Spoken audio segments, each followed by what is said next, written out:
Welcome to Heresy, the Horus Heresy talk show. In this video, we're going to be talking about the fast attack units for the Mechanicum in Horus Heresy, the Age of Darkness. We're going to be looking at all their rules, all their loadouts, some thoughts on how best to use them on the tabletop in your games as well.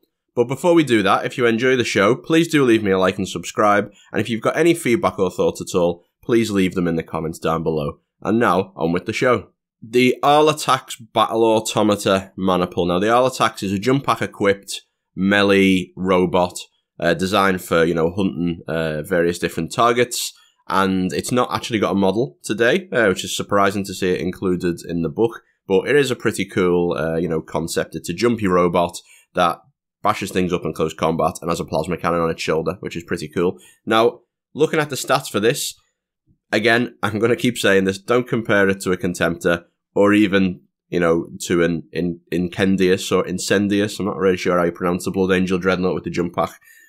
There's a pattern going on here, right? This book, the robots in this book, what you get for their points is just not comparable to a Contemptor Dreadnought. And you've got to bear that in mind, or you will just be upset at the units and not able to get over it. And if you want to be able to look at these units and find things for them to do, you've got to put that out of your mind.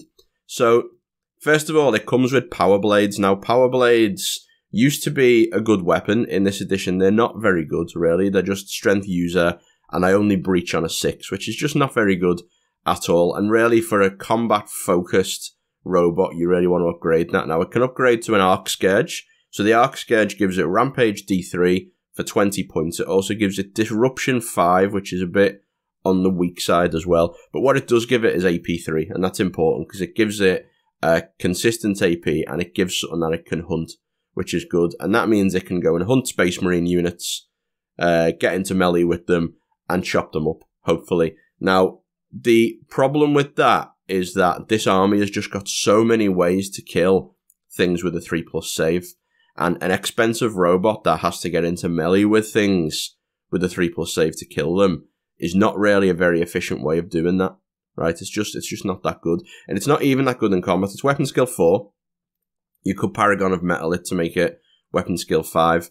But, if it fights anything else, if it fights anything with a 2+ save, Terminators, obviously Dreadnoughts, anything like that, it's just going to have a bad time. And although it's got Disruption on its Arc Scourge, that unfortunately doesn't work very well against Dreadnoughts because they still get an armor save. Disruption auto wounds but doesn't bypass the armor save like Haywire, which is either intentional to make the rule bad and not very useful against Dreadnoughts, or an oversight, which maybe will get fixed, who knows. The problem with this unit, therefore, is it's just, it's hunting things that you don't really need a dedicated hunter for.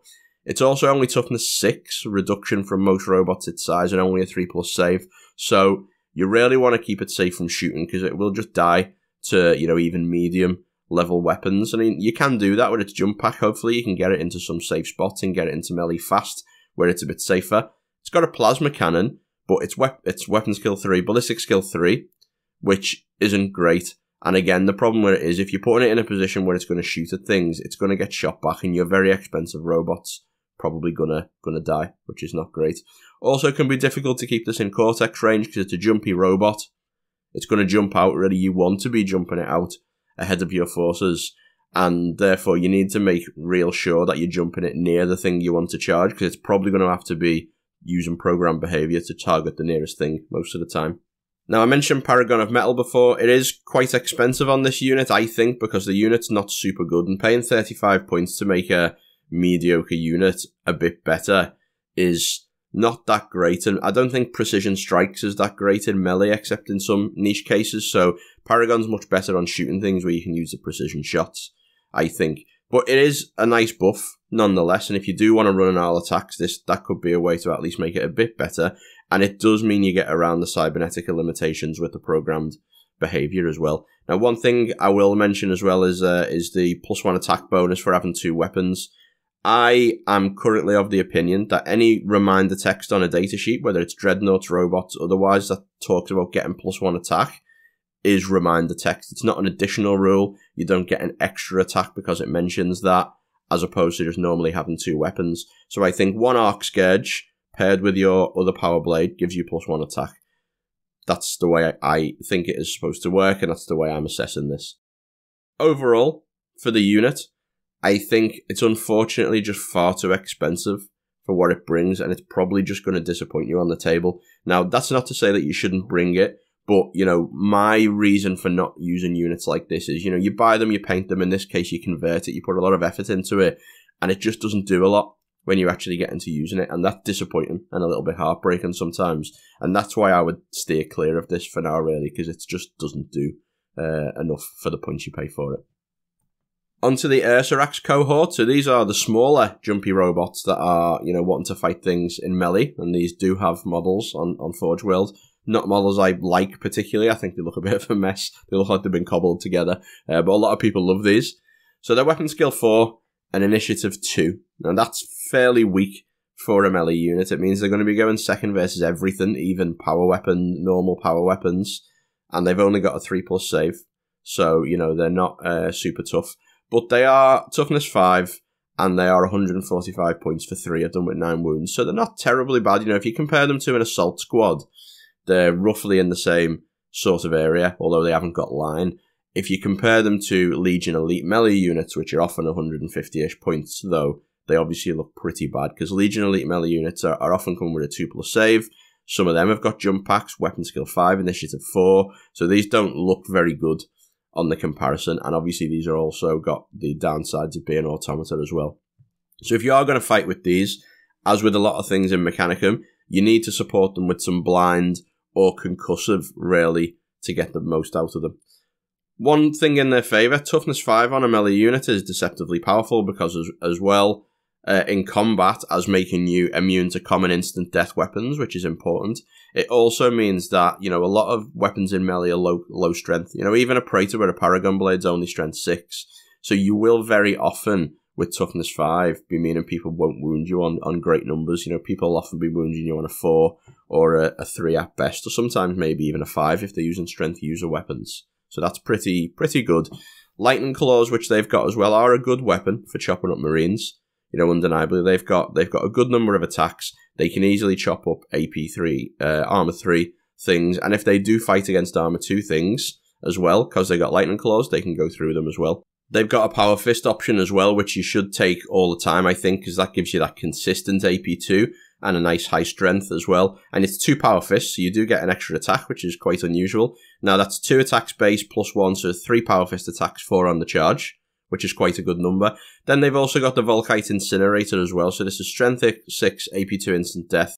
But it's at Initiative 2, you do only get 1 attack with it, but it's quite a nice thing to have versus 2+ save things that have got multiple wounds occasionally, you know, particularly if you're not charging, so you haven't got your Lightning Claw attack bonus. This is a, you know, a nice throw-in sometimes to switch to.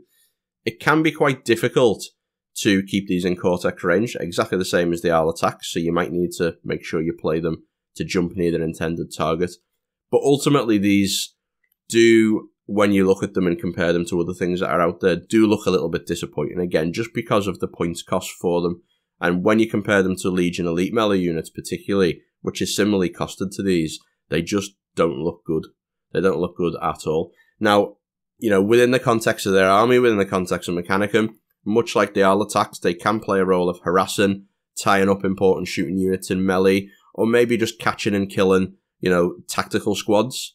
You know, that's a thing. You know, a lot of the games you play, there's a tactical squad sitting on an objective, and a lot of the time it might be hiding out of line of sight. I played the game yesterday where that happened, and having a unit of these just to bound across the table and kill something in combat can be a decent thing, and it's at least got the flexibility to try to fight 2+ save units, even if it's not great at it, but if you support them with some blind, they can do that as well. So not a terrible unit. Ursarax, they're probably not an optimal unit to take. They're certainly not something that feels like good value for its points, but they do have a role within the army that, you know, other things don't fulfill, and that is, you know, mobile jump troops that at least come with decent melee weapons. The Vorax Battle Automata Maniple is the next thing we're going to talk about, and it is a shining light in the darkness that is the fast attack slot for Mechanicum. So it's only 65 points. It's fairly tough for what you get. It's toughness 5, 3 wounds, 3+ save, and a 5+ invulnerable, which is pretty good.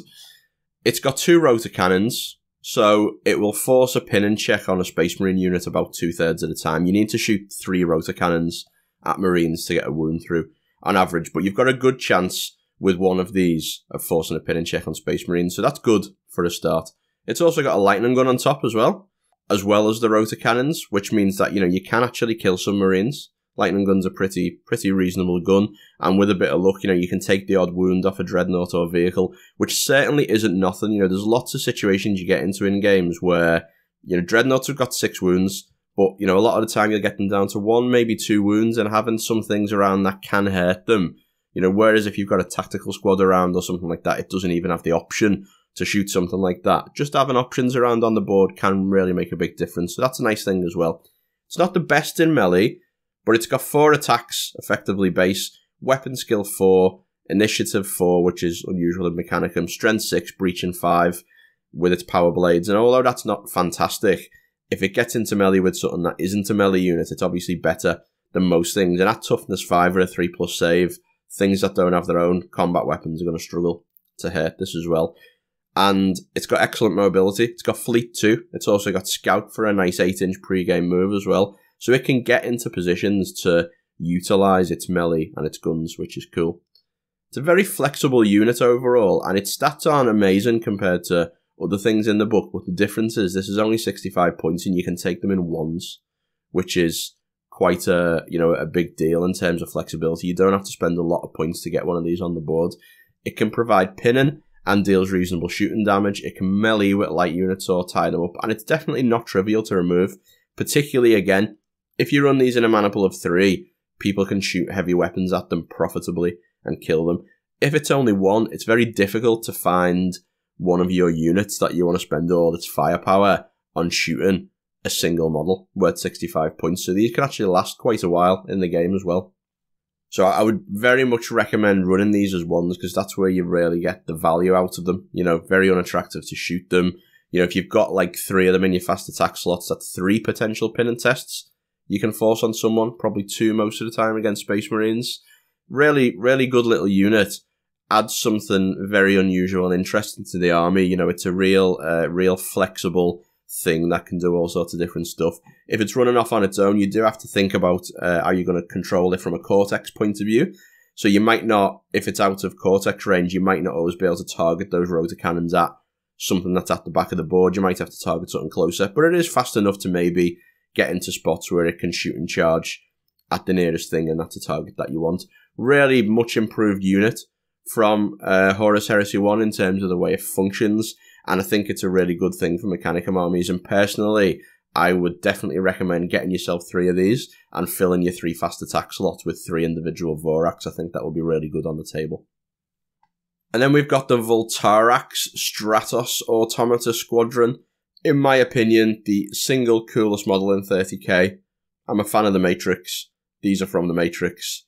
Best unit in the game. Best model in the game. Absolutely. I bought 2 of these for Heresy 1. Now, they were a lot better at that point, and they have fallen from grace a little bit, unfortunately. So it's quite tough for its points. Toughness 6, 3+ and a 5+ invulnerable with 4 wounds. It's roughly, it's a little bit tougher than a Javelin, because it's got an invulnerable save, and we know Javelins are really good. It's also got It Will Not Die 5. It's pretty tough, really. It comes with night vision, which is always nice, and it's got Jinn Sight as well, which stops infiltrators setting up within 24, so that's also a good thing. This is only 125 points, which isn't bad. It's got a 4-shot disruption weapon, so 4 disruption shots on a 4+, which means it's on average going to do 2 glances when it fires. So its primary use is as a very mobile anti-armor platform, and given its toughness and how fast it is, the fact that it's a denial unit, and the fact that it can do 2 glances to something, regardless of how tough it is, that's pretty good. But unfortunately, again, because of the way disruption's written, not affecting dreadnoughts much, because they get their armor save, which is a 2+. It's very bad versus dreadnoughts, and dreadnoughts are a thing you need your anti-armor weapons to be able to affect.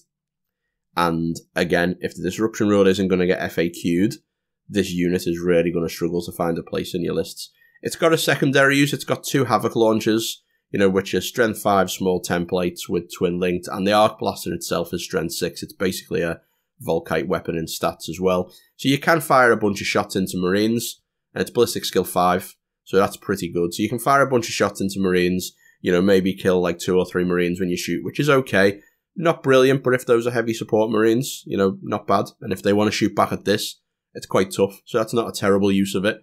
But really, you want it to have that anti-armor option. So a pretty good unit overall when you look at it. But given, you know, what I would say the meta, although that's a bit of a dirty word in Heresy, if you play Heresy at any level, you're going to be playing against Dreadnoughts, like almost every game. And given that, this is not the greatest unit at the minute. Now, we can hope Disruption gets an errata to actually, you know, bypass the saves on Dreadnoughts. Might not happen, but if it does, this will be a good unit. It's only 125 points. It does plenty for 125 points. Mobile, haywire-ish shots are very good. So if that happens, good unit. If it doesn't, maybe a struggle to use these in your lists. And short and sweet, that is every unit in the Fast Attack slot for Mechanicum. So a very grim state of affairs for the Mechanicum Fast Attack slot, unfortunately. You know, you can find things for the Arlatax and Ursarax to do, and they certainly do add things to the army that they can't do elsewhere. But they are very expensive for how effective they are or aren't. You know, they're pretty costly. Vorax are really good, luckily. And, you know, the best way to, well, the way that Vorax become good, in my opinion, is by running them individually. So they're going to eat up all your fast attack slots anyway, using them to do that. So it's not necessarily so bad that the other things aren't as good, but it would be nice to have some options. And then obviously the Vultarax, as I've just said, could be a great unit with an FAQ. If it doesn't get an FAQ, it's probably going to languish on a lot of people's shelves with all of those Legion Medusas. So that's the end of the show. Thank you very much for listening. I hope you've enjoyed it. If you have, please leave me a like and a subscribe, and do leave any comments you've got down below there on YouTube as well. See you next time, everybody. Bye-bye.